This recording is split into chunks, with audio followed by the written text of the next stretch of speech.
ಒಂದು ಸಣ್ಣ ಹಳ್ಳಿಯಲ್ಲಿ ರಾಮಯ್ಯ ಎಂಬ ರೈತ ವಾಸವಾಗಿದ್ದ. ಅವನಿಗೆ ಒಂದು ಚಿಕ್ಕ ಜಮೀನು ಮತ್ತು 2 ಎತ್ತುಗಳು ಇದ್ದವು. ಪ್ರತಿದಿನ ಬೆಳಗ್ಗೆ ಬೇಗ ಎದ್ದು ಹೊಲಕ್ಕೆ ಹೋಗಿ ದುಡಿಯುತ್ತಿದ್ದ. ಮಳೆ ಕಡಿಮೆ ಬಂದ ವರ್ಷಗಳಲ್ಲಿ ಅವನಿಗೆ ಕಷ್ಟವಾಗುತ್ತಿತ್ತು. ಆದರೂ ಅವನು ಧೈರ್ಯ ಕಳೆದುಕೊಳ್ಳಲಿಲ್ಲ.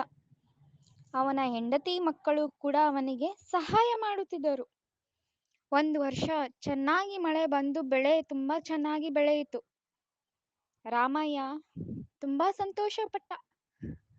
ಅವನು ತನ್ನ ಪರಿಶ್ರಮದಿಂದ ಕುಟುಂಬವನ್ನು ಸಂತೋಷವಾಗಿ ನೋಡಿಕೊಳ್ಳುತ್ತಿದ್ದ. ಹಳ್ಳಿಯ ಜನರು ಅವನನ್ನು ಶ್ರಮಜೀವಿ ರೈತನಾಗಿ ಗೌರವಿಸುತ್ತಿದ್ದರು. ರಾಮಯ್ಯ ಯಾವಾಗಲೂ ಹೇಳುತ್ತಿದ್ದನು, ರೈತನ ಪರಿಶ್ರಮವೇ ನಮ್ಮ ಊರಿನ ಶಕ್ತಿ.